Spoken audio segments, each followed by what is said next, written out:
estudiantes, los invitamos a participar en el desarrollo de las sesiones de aprendizaje que hemos preparado para ustedes.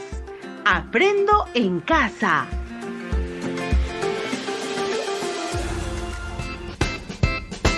Buenos días a todas y todos los estudiantes de tercero y cuarto de secundaria que están atentos a la radio. Bienvenidos a su programa Aprendo Ciencia y Tecnología en Casa.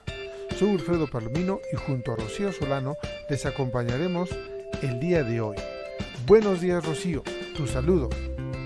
Buenos días, Wilfredo. Queridos estudiantes, en el programa de hoy comprendemos cómo una variada alimentación influye en el microbiota intestinal, lo que se refleja en el estado de salud físico y emocional. A lo largo del programa les ofreceremos información que les permitirá establecer la influencia de nuestra alimentación en estos microorganismos que viven en el tubo digestivo y que pueden tener influencia en las emociones y en el comportamiento de las personas. Así es, Rocío, pero antes debemos recordarles brevemente lo que trabajamos en el programa anterior. En ese programa consideramos dos temas importantes. 1. El origen del microbiota y 2. Las funciones que cumple. Respecto al origen del microbiota dijimos lo siguiente: la forma en que el bebé nace influye de manera determinante en el microbiota intestinal en los primeros años de vida. Cuando el niño ha nacido en un parto normal, suele ser colonizado por el microbiota intestinal y vaginal de su madre, pero cuando ha nacido por cesárea, primero está expuesto al microbiota cutáneo de la madre y al entorno hospitalario. Al nacer, los bebés no solo recolectan los microbios de sus madres, sino de cualquier persona que los toque o de cualquier cosa con la que entren en contacto. Puede ser la comadrona, el médico, el personal sanitario, también el padre, los abuelos y el resto de visitas. Los bebés que nacen en casa estarán expuestos a microbios diferentes de los que nacen en el hospital.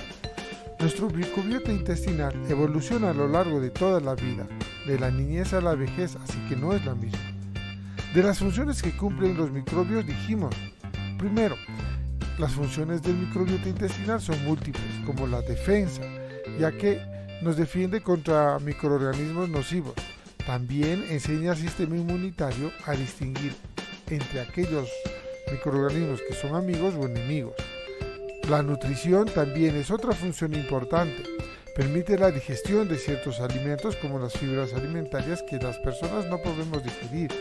Cuando el microbiota intestinal descompone las fibras alimentarias, produce moléculas importantes como ácidos grasos de cadena corta que nos benefician mucho. También facilita la absorción de minerales como el magnesio, calcio y hierro. También ayuda en la síntesis de vitaminas como la vitamina B7, B12, B5, B6 y la vitamina K, así como también la síntesis de aminoácidos. Puede influir también en el comportamiento. Teniendo en cuenta todas estas funciones, muchos investigadores lo consideran actualmente como un órgano. Tomando en cuenta lo mencionado por Wilfredo, a continuación paso a comentarles el reto que tendremos el día de hoy.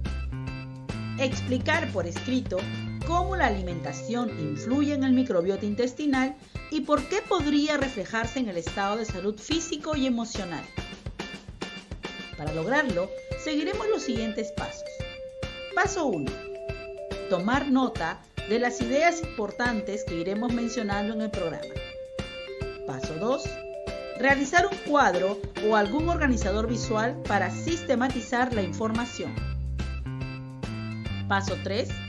Mencionar cantidades, porcentajes, clasificaciones y tal vez algún autor o institución que se mencione durante el programa, ya que cualquier afirmación que hagas debe tener una referencia que lo sostenga. Paso 4. Con todos los datos anteriores, escribirás un texto explicativo sobre cómo la alimentación influye en el microbiota intestinal y por qué podría reflejarse en el estado de salud físico y emocional.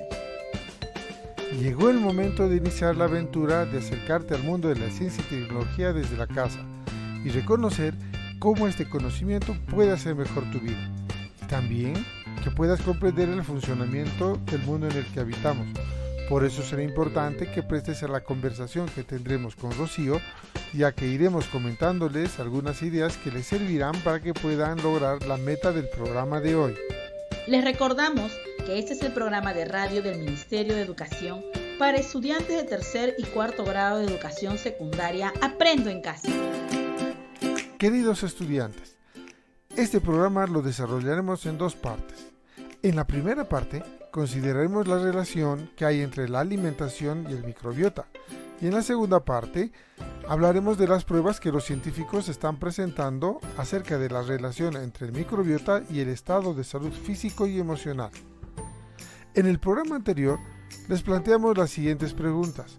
¿Qué pasaría si hay un desequilibrio en nuestro microbiota? ¿Cómo influiría en el ser humano? Responder a estas preguntas antes de desarrollar las dos partes de nuestro programa es muy importante.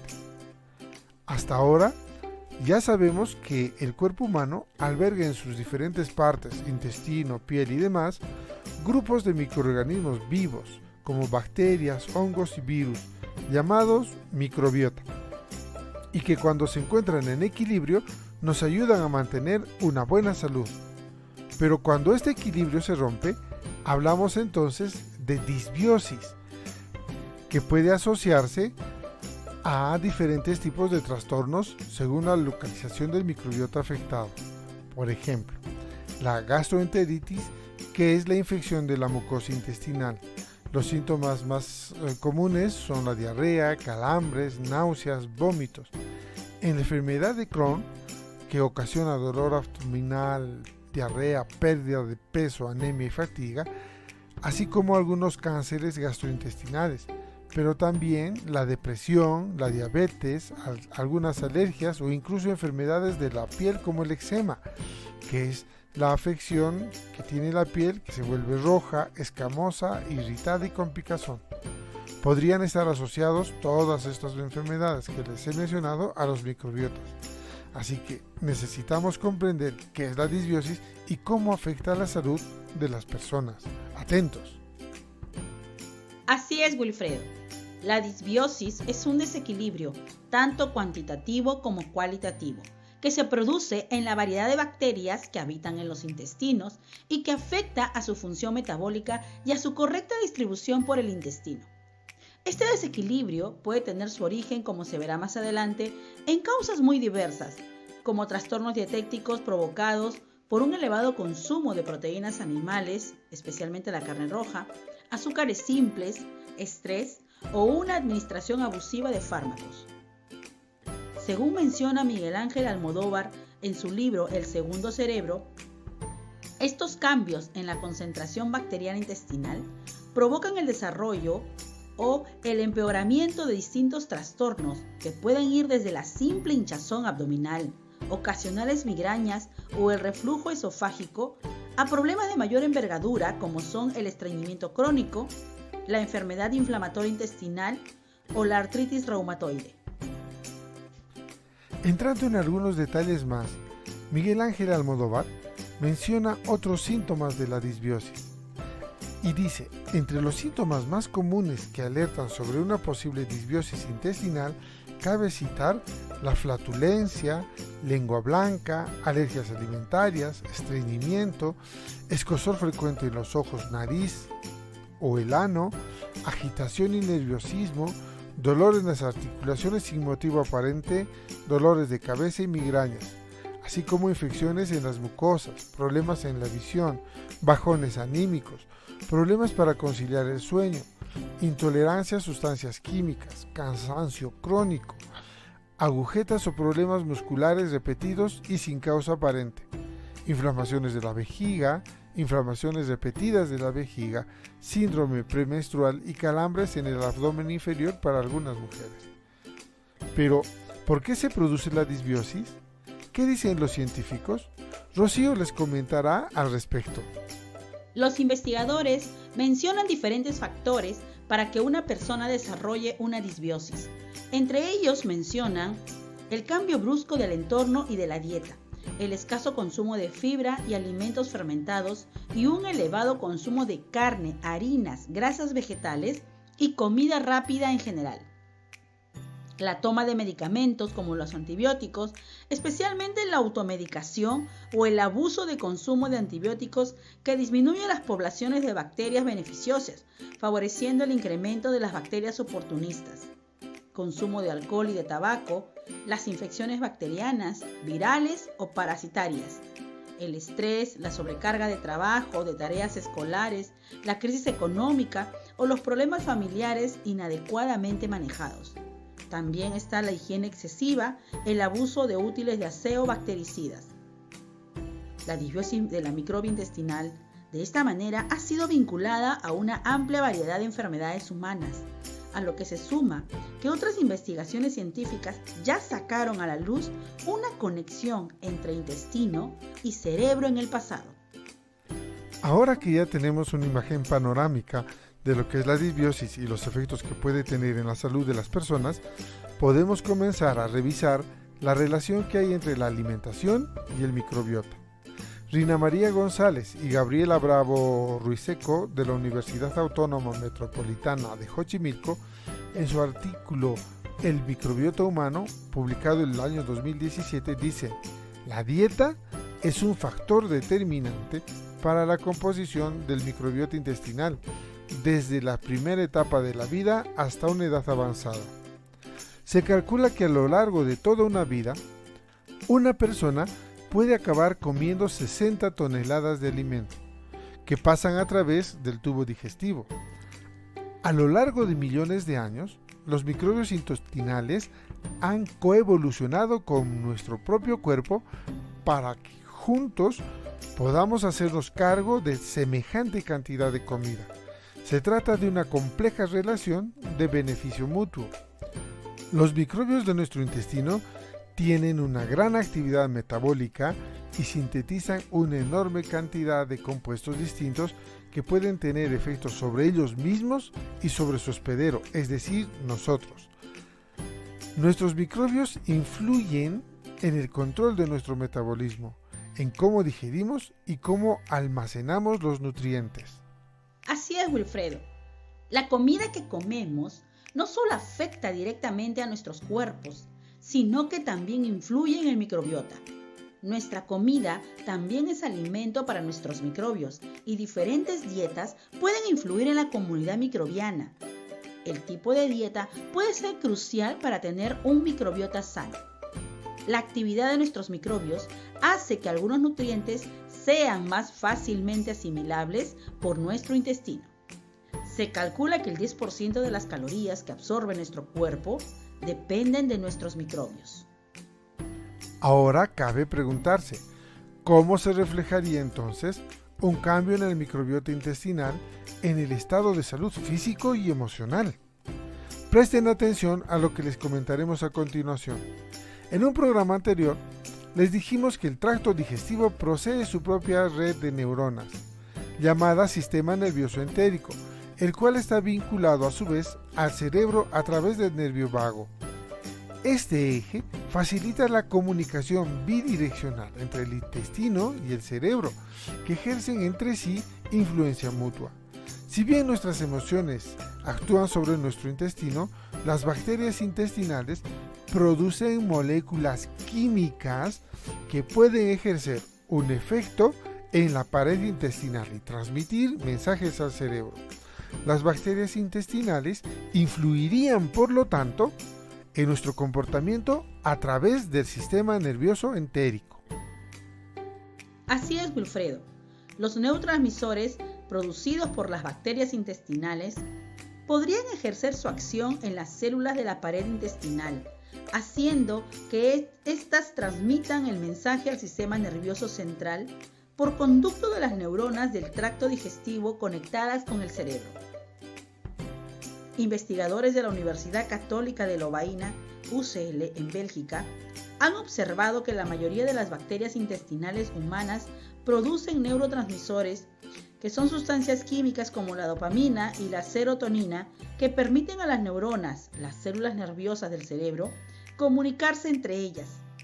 Ya se sabe que estos neurotransmisores influyen en nuestro estado de ánimo y en nuestro comportamiento. Queridos estudiantes, es importante tomar en cuenta que además los científicos bajo la dirección del microbiólogo Jeroen Raes, profesor de la Facultad de Medicina del Instituto Rega de Bélgica, coautor del estudio publicado en Nature Microbiology, han descubierto que el microbiota intestinal de los pacientes con depresión carecen de dos bacterias, Coprococcus y Dialister.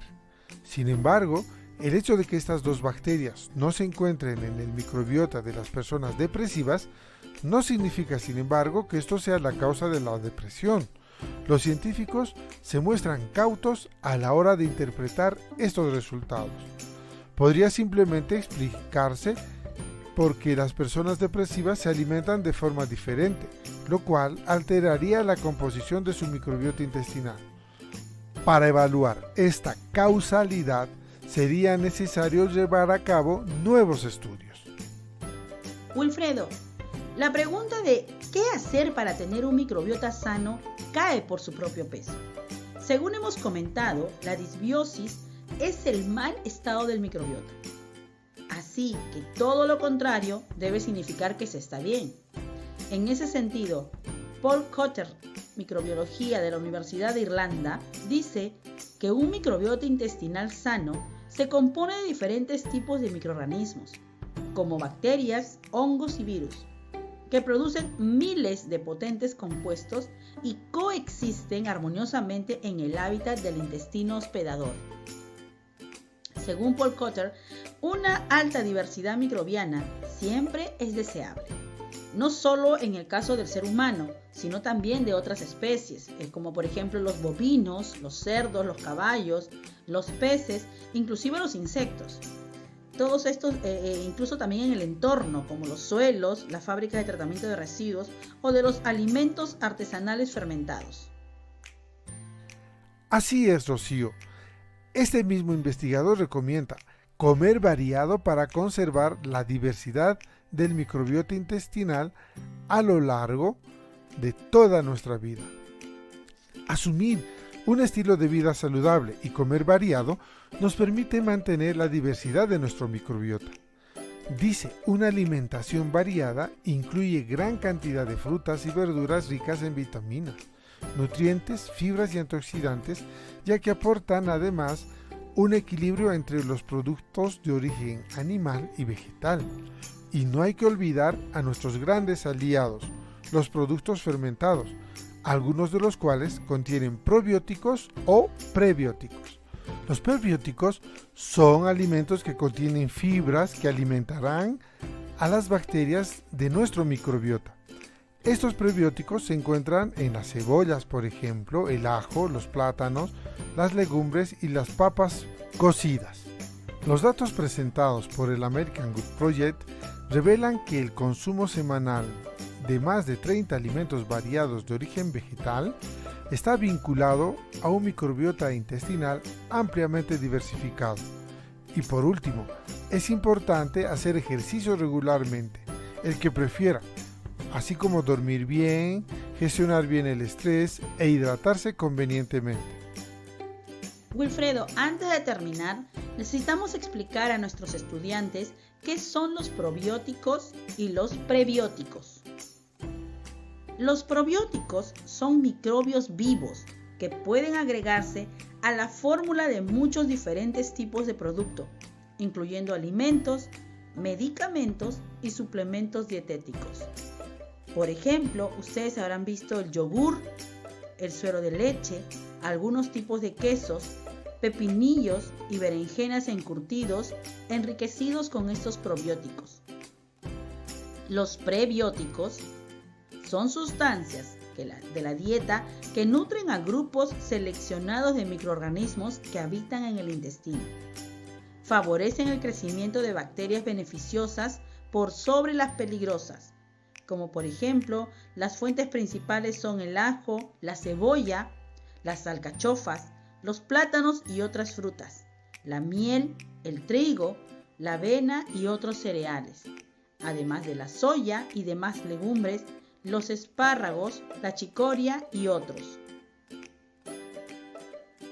Ahora, luego de haber escuchado estos comentarios, podrán responder al reto de hoy. Prevean todo lo necesario para proceder con la siguiente etapa del trabajo. Ya casi estamos a punto de terminar este programa. Por eso es necesario que nos detengamos un momento y pensemos respecto a cómo responderemos al reto de hoy, que es explicar por escrito cómo la alimentación influye en el microbiota intestinal y por qué podría reflejarse en el estado de salud físico y emocional. Estimado docente, con tu apoyo, el estudiante podrá concluir con el reto del programa de hoy. Explicar por escrito cómo la alimentación influye en el microbiota intestinal y por qué podría reflejarse en el estado de salud físico y emocional. Para ello, tus estudiantes tendrán que: paso 1. Usar las notas de las ideas importantes que se mencionaron en el programa. Paso 2. Realizar un cuadro o algún organizador visual para sistematizar la información. Paso 3. Mencionar cantidades, porcentajes, clasificaciones y tal vez algún autor o institución que se mencione durante el programa, ya que cualquier afirmación que hagas debe tener una referencia que lo sostenga. Paso 4. Con todos los datos anteriores, escribirá un texto explicativo sobre cómo una variada alimentación influye en el microbiota intestinal y por qué podría reflejarse en el estado de salud físico y emocional. Volveré a repetir este último paso. Con todos los datos anteriores, escribirá un texto explicativo sobre cómo una variada alimentación influye en el microbiota intestinal y por qué podría reflejarse en el estado de salud físico y emocional. Comunícate con ellos y bríndales retroalimentación oportuna. Nos despedimos hasta el siguiente programa en esta misma frecuencia. ¡Hasta la próxima!